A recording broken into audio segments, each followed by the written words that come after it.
നമസ്കാരം. കൈപ്പേശ്ശേരി ഗോവിന്ദമ്പുരി. രാമായണ മാസം എല്ലാവരും പറയുന്നു. രാമന്റെ മാസമാണ്, രാമായണത്തിന്റെ മാസമാണ്. അത് മാത്രമാണ്. രാമായണ മാസത്തില് ശ്രീലക്ഷ്മിക്ക് വളരെ സാന്നിധ്യമുള്ള ഒരു മാസമാണ്.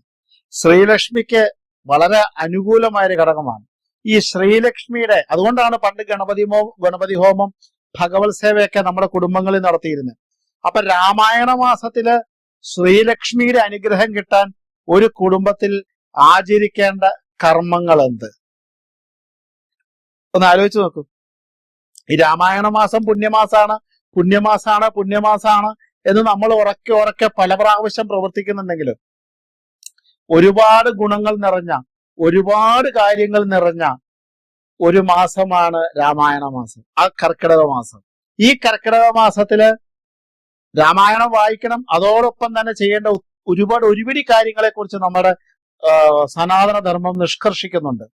അതിൽ ഒരു കാര്യമാണ് ലക്ഷ്മി ദേവിയുടെ സാന്നിധ്യം കർക്കിടക മാസത്തിൽ അല്ലെങ്കിൽ രാമായണ മാസത്തിൽ എങ്ങനെ ഉറപ്പിക്കാം. എല്ലാ ദിവസവും രാവിലെ കുടുംബാംഗങ്ങൾ എല്ലാവരും എണീറ്റ് രാവിലെ കുളി കഴിഞ്ഞിരിക്കണം. ആയുർവേദം നിഷ്കർഷിക്കുന്നുണ്ട്, രാവിലെ 6:30 മണിക്ക് കുളിക്കുന്ന ആൾക്കാർക്ക് ആയുസ്സും ആരോഗ്യം ഉണ്ടാവുള്ളെന്ന് പറയുന്നത്. സൂര്യോദയത്തിന് മുമ്പ് കുളിക്കണം. 6:30 മണി സമയം. ഞാൻ അങ്ങനെയൊന്നും പറയില്ല. അതിരാവിലെ എല്ലാവരും കുളി കഴിഞ്ഞിരിക്കണം. കുടുംബനാഥ, ഞാൻ ആദ്യത്തെ വീഡിയോ നമ്മുടെ കുടുംബത്തിലെ ലക്ഷ്മിയായി നമ്മൾ സങ്കല്പിക്കുന്ന നമ്മുടെ കുടുംബനാഥ. ആ കുടുംബനാഥ എന്ത് ചെയ്യണം?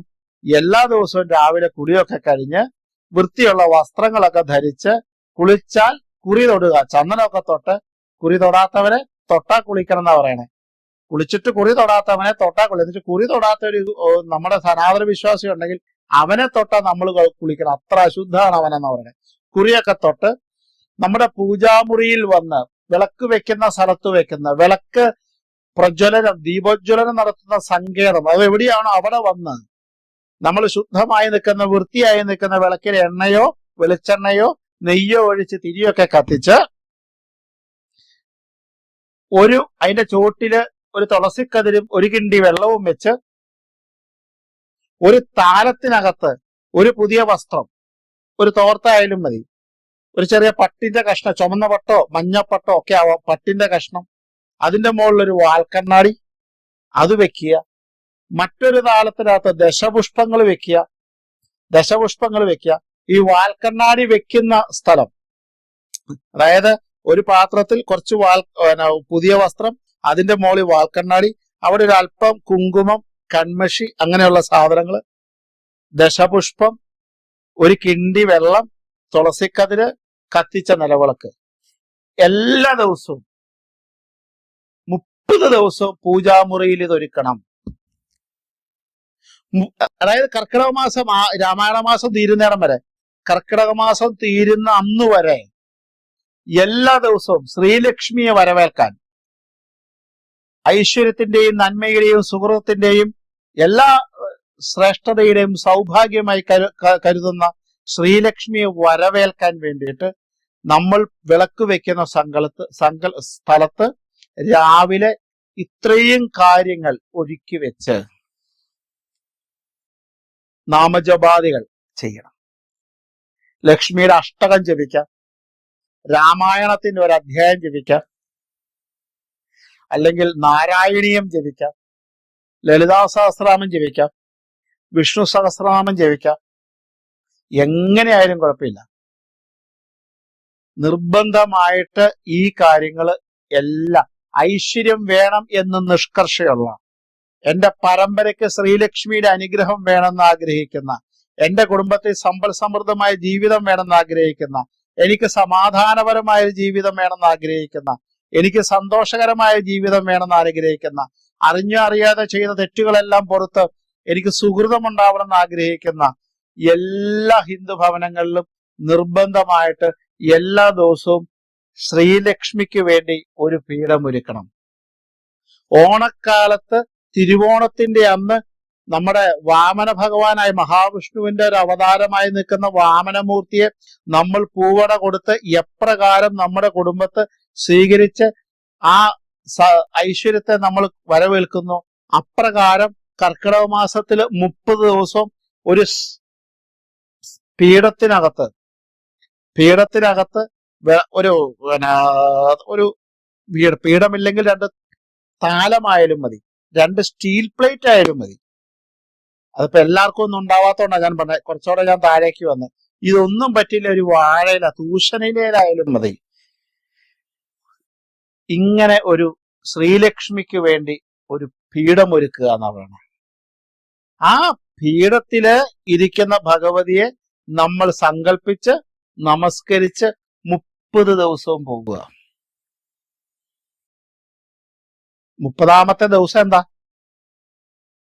30 ദിവസം കഴിഞ്ഞാൽ അറുതിയുടെ, പഞ്ഞത്തിന്റെ, ദാരിദ്ര്യത്തിന്റെ, ദുഃഖത്തിന്റെ, സങ്കടത്തിന്റെ, മഴയുടെ ഒക്കെ കാലഘട്ടമായിരുന്ന പണ്ടത്തെ കർക്കിടകമാണ്. ഇപ്പൊ കർക്കിടകത്തെ അത്രയൊന്നും പറയാനില്ല, എങ്കിലും അതിന്റെ എല്ലാ മൂർത്തിഭാവം ഇപ്പോഴും ഉൾക്കൊള്ളുന്നുണ്ട്. അതിനെയൊക്കെ ആ അറുതികളെയൊക്കെ വിദൂരതയിലേക്ക് മാറ്റിക്കൊണ്ട് ആ ശ്രീലക്ഷ്മി അവിടെ നമ്മൾ പ്രതിഷ്ഠിച്ച് ആ ശ്രീലക്ഷ്മിയുടെ പുതുവത്സരമായി നിൽക്കുന്ന ചിങ്ങത്തിലേക്ക് നമ്മൾ കടക്കുക. പിറ്റേ ദിവസം ഈ കർക്കിടക മാസം കഴിഞ്ഞ് 1-ാം തീയതി ആകുമ്പോഴത്തേക്കും നമ്മുടെ പുതുവത്സര, 1 വർഷത്തേക്കുള്ള സ്ത്രീത്വത്തെ, 1 വർഷത്തേക്കുള്ള ഐശ്വര്യത്തെ, 1 വർഷത്തേക്കുള്ള നന്മയെ, 1 വർഷത്തേക്കുള്ള ഗാംഭീര്യതയെ നമ്മൾ സ്വീകരിക്കാൻ ഈ 1 മാസം ഭഗവതിക്ക് നമ്മൾ വേദി ഒരുക്കുകയാണ്. എന്താ അല്ലേ? നമ്മൾ ഒരിക്കലും ശ്രദ്ധിക്കാത്തതാ, ഒരിക്കലും നമ്മൾ അറിയാത്തതാ. അടുത്ത വർഷം തൊട്ട് നമ്മൾക്ക് നമ്മുടെ ഹിന്ദു നിയമപ്രകാരം ചിങ്ങമാസം 1-ാം തീയതിയാണ് നമ്മുടെ പുതുവർഷം. അങ്ങനെ വീണ്ടും നമ്മൾ മിഥുനമാസം 30-ാം തീയതി, അടുത്ത കർക്കിടകത്തിൽ എത്തുന്നിടം വരെ, ആ മിഥുന മാസം 30-ാം തീയതി വരെ, അല്ലെ കർക്കിടകം 1-ാം തീയതി വരെ, അല്ലെ കർക്കിടകം 30-ാം തീയതി വരെയുള്ള ആ കാലയളവില് നമ്മുടെ കുടുംബത്തിൽ സമാധാനവും സന്തോഷവും ഐശ്വര്യവും നിറഞ്ഞ ഒരു ജീവിതം ഉണ്ടാകാൻ വേണ്ടിയിട്ട് അതേ പ്രാർത്ഥനയോടുകൂടി അതിന്റെ ഐശ്വര്യ സമൃദ്ധിയായി നിൽക്കുന്ന ലക്ഷ്മി ദേവിയെ നമ്മൾ ആചരിച്ച് മനസ്സുകൊണ്ട് പൂജ കഴിച്ച് മനസ്സുകൊണ്ട് നാമം ജപിച്ച് ആ ഭഗവതിയുടെ ശ്രീത്വം കൊണ്ട് 1 വർഷത്തെ നന്മയിലേക്കുള്ള യാത്ര. അതും കൂടെ കൂടിയാണ് രാമായണ മാസം, കർക്കിടക മാസം. അതും കൂടെ കൂടിയാണ്. അപ്പൊ രാമായണ മാസത്തിലെ ചിട്ടകളിലൂടെ ശ്രീലക്ഷ്മിയെ കൊണ്ടുവന്ന് ഗ്രഹത്തിന് ഐശ്വര്യം നൽകുന്ന ഈ പവിത്രമായി നിൽക്കുന്ന ഈ ചെറിയ ഒരു മിനിറ്റ് പോലും സമയം നഷ്ടപ്പെടാതെ 1 രൂപയുടെ നഷ്ടമില്ലാതെ ചെയ്യാൻ പറ്റുന്ന ഏറ്റവും മഹത്തരമായി നിൽക്കുന്ന അവനവൻ ചെയ്യുന്ന സ്വയമായിട്ടുള്ളൊരു പൂജയായി ഇതിനെ സങ്കല്പിച്ചുകൊണ്ട് ഈ 1 മാസം ആ ഭഗവതിയുടെ വരവിലോടുകൂടി നമ്മുടെ പരമ്പര ഉത്തരോത്തര അഭിവൃദ്ധി എത്തട്ടെ എന്ന് പ്രാർത്ഥിച്ചുകൊണ്ട്, അല്ലെങ്കിൽ അങ്ങനെ ചിന്തിച്ചുകൊണ്ട് നിങ്ങൾ ചെയ്യണം. ഞാനും ചെയ്യും, നമുക്ക് ഒരുമിച്ച് ചെയ്യാം. അടുത്ത വർഷം കർക്കിടകമാകുമ്പോഴത്തേക്കും നമുക്ക് പറയാൻ കിട്ടണം, എന്റെ ജീവിതത്തിൽ 1 വർഷം കൊണ്ട് ഒരുപാട് നന്മകൾ ഉണ്ടായിന്ന്. നമ്മുടെ കമന്റിൽ ഒരുപാട് പേര് പറയാറുണ്ട്, ആ നാമം ജപിച്ചിട്ടുണ്ടെങ്കിൽ അങ്ങനെ ഗുണമുണ്ടായി, അങ്ങനെ വന്ന് ഒത്തിരി പേർക്ക് ഗുണം കിട്ടിയ കഥകളുണ്ട്. അതുപോലെ ഐശ്വര്യം കിട്ടിയ ഭഗവതിയുടെ കുട്ടികൾക്ക് പുതിയ വിദ്യാഭ്യാസം, ജോലികള്, കുടുംബത്തിൽ സാമ്പത്തിക മാർഗം എല്ലാം കിട്ടട്ടെ എന്ന പ്രാർത്ഥനയോടെ നമസ്കാരം.